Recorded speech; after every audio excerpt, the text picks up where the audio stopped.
दुनिया की आबादी इस वक्त तेजी से बढ़ रही है, लेकिन अगर हम रिलीजन्स की बात करें तो एक ऐसा रिलीजन है जो सबसे ज्यादा तेजी से ग्रो कर रहा है। प्यू रिसर्च सेंटर और दूसरे ग्लोबल थिंक टैंक्स की रिपोर्ट्स के मुताबिक इस्लाम इस वक्त दुनिया का सबसे फास्ट ग्रोइंग रिलीजन है और प्रेडिक्टर्स का कहना है कि इस सेंचुरी के आखिर तक ये दुनिया की सबसे बड़ी आबादी वाला मजहब बन जाएगा। लेकिन आखिर ऐसा क्यों है? जब मॉडर्न दुनिया साइंस, टेक्नोलॉजी और मटेरियलिज्म की तरफ भाग रही है, तब हर साल लाखों लोग, खासकर वेस्टर्न कंट्रीज में, सब कुछ छोड़कर इस्लाम को क्यों अपना रहे हैं। आज के इस वीडियो में हम किसी पुरानी बहस में नहीं पड़ेंगे, बल्कि हम उन प्रैक्टिकल, स्पिरिचुअल और सोशियोलॉजिकल फैक्टर्स को डिकोड करेंगे जो इस ग्रोथ के पीछे हैं। इसमें पॉपुलेशन ग्रोथ भी है और सबसे बढ़कर इस्लाम की वो कोर फिलॉसफी जो आम लोगों के दिलों को छू जाती है। चलिए इसको गहराई से समझते हैं। इस पूरी कहानी का जो पहला और सबसे प्रैक्टिकल पहलू है उसे कहते हैं डेमोग्राफिक्स, यानी आबादी का ढांचा। स्टैटिस्टिकल डेटा के मुताबिक इस्लाम की ग्रोथ के पीछे दो बड़े नेचुरल कारण हैं। पहला है हाई फर्टिलिटी रेट। मुस्लिम फैमिलीज में एवरेज चाइल्ड रेट दूसरे कम्युनिटीज के मुकाबले थोड़ा ज्यादा है। और दूसरा सबसे महत्वपूर्ण कारण है यूथ पॉपुलेशन। मुस्लिम कम्युनिटी की मीडियन एज यानी औसत उम्र दुनिया के दूसरे मजहबों के मुकाबले सबसे कम है। जहां ग्लोबल एवरेज एज लगभग 30 साल से ऊपर है, वहां मुस्लिम आबादी की औसत उम्र सिर्फ 24 साल है। इसका मतलब यह है कि यह एक बहुत ही जवान पॉपुलेशन है। लेकिन दोस्तों, यह तो सिर्फ नंबर्स की बात हुई। नंबर्स से आबादी बढ़ सकती है, लेकिन कन्वर्जन रेट, यानी जो लोग दूसरे मजहबों से या एथिज्म को छोड़कर इस्लाम में आ रहे हैं, उनका क्या? उन्हें आखिर क्या चीज अट्रैक्ट कर रही है? इसका जवाब, What has Islam changed the most in your life? My heart. I couldn't, do you know, before Islam, I couldn't do a single deed. I was a greedy bugger. I was a greedy man in the heart as well, and I couldn't love. I didn't love myself. Only when you love yourself, when you learn to love and live with yourself, not love yourself, but love how He's made you, you can love other people. It's made me a better person, body, mind, and soul, and a better family member, a better friend, a better father, a better brother, and a better son. And it's made me a better believer. What I wanted the most, I wanted that the most. It's a gift from Allah. I didn't do it. I didn't join Islam just to become a better person. Alhamdulillah, Islam has made me become a better person. My name is Maria and I'm a convert Muslim. I am a Muslim from 2013, Alhamdulillah. And my first Ramadan as a Muslim was in 2014.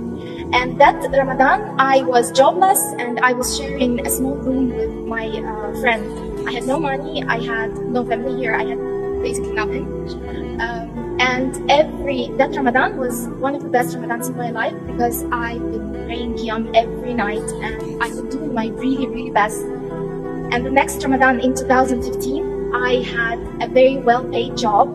I had a husband, living in my own apartment, and I've been pregnant with my first child, Alhamdulillah. MashaAllah. Focus, the center is the one and only.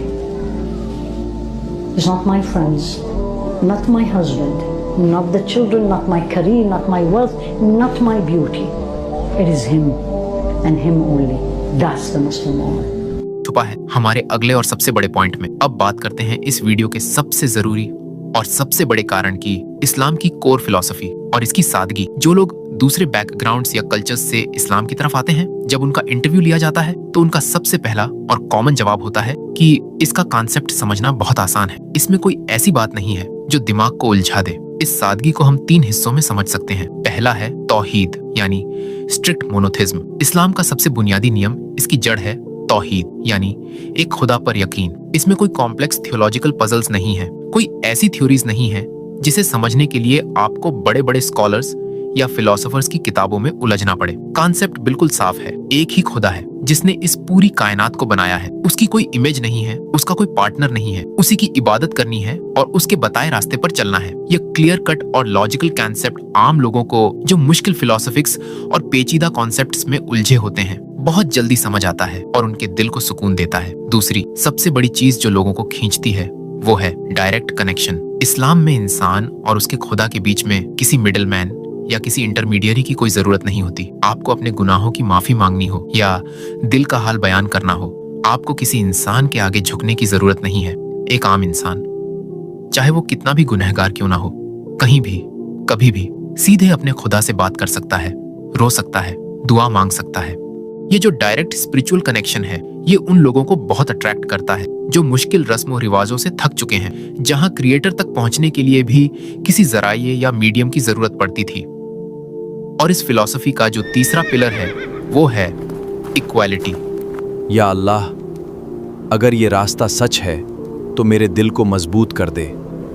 यानी बराबरी का उसूल। इस्लाम का एक बिल्कुल clear और basic उसूल है कि खुदा की नजर में सब बराबर हैं, न कोई जात बड़ी है न कोई रंग छोटा है। प्रॉफेट मोहम्मद ने अपने आखिरी सरमन में साफ कहा था कि किसी काले को किसी गोरे पर और किसी गोरे को किसी काले पर कोई सुपीरियरिटी नहीं है, सिवाय उसके अच्छे कामों के, सिवाय उसके तकवे के। जब एक अमीर आदमी और एक गरीब मजदूर, एक अफसर और एक नौकर एक ही सफ में खड़े होकर नमाज पढ़ते हैं तो वहां उनका हर सोशल स्टेटस खत्म हो जाता है। ये इक्वालिटी का कॉन्सेप्ट उन समाजों के लोगों को बहुत सुकून देता है जहां आज भी भेदभाव, ऊंच नीच या रेसिज्म बहुत ज्यादा है।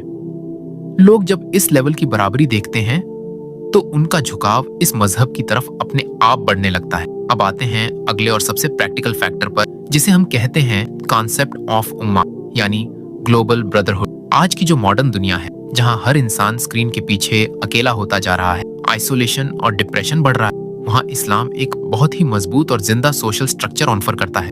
इसके दो सबसे बड़े एग्जाम्पल हैं। पहला है जकात और चैरिटी सिस्टम। इस्लाम के 5 पिलर्स में से एक जरूरी पिलर है जकात। इसका नियम बड़ा क्लियर है, हर अमीर मुस्लिम को अपनी साल भर की बचत का 2.5% हिस्सा जरूरतमंदों को देना ही होगा। ये कोई ऑप्शनल दान नहीं है, ये एक मैंडेटरी ड्यूटी है। ये सिर्फ एक रिलीजियस रूल नहीं, बल्कि एक पूरा इकोनॉमिक और सोशल सेफ्टी नेट है जो यह एंश्योर करता है कि समाज में कोई भी भूखा नहीं सोना चाहिए।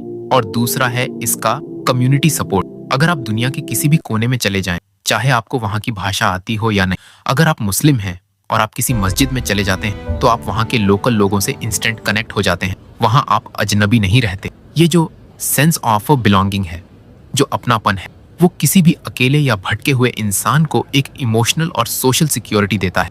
वेस्टर्न कंट्रीज में जहां इंडिविजुअलिस्टिक कल्चर बहुत ज्यादा है, यानी सब सिर्फ अपने में मग्न है, वहां यह कम्युनिटी बॉन्ड लोगों को बहुत तेजी से अट्रैक्ट कर रहा है।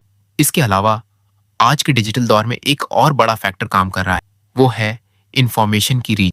पहले के जमाने अगर किसी को किसी मजहब के बारे में जानना होता था तो उसे बड़ी बड़ी लाइब्रेरीज या दूर दूर तक सफर करना पड़ता था, लेकिन आज इंटरनेट और सोशल मीडिया की वजह से इस्लाम का असली मैसेज डायरेक्टली लोगों तक पहुंच रहा है।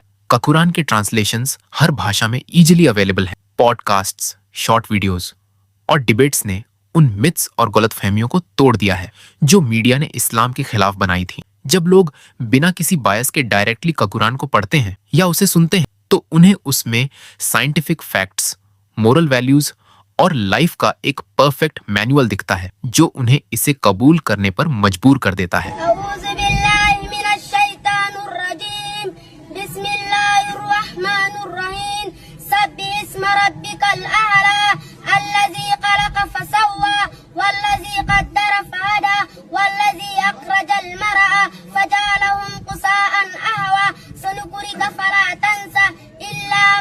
आपका इस बारे में क्या सोचना है? आपको इस्लाम का कौन सा पहलू सबसे बेहतर लगता है? कमेंट सेक्शन में अपनी राय जरूर दें। अगर वीडियो अच्छी लगी हो तो इसे लाइक और शेयर जरूर करें। मिलते हैं अगले वीडियो में, तब तक के लिए अलविदा।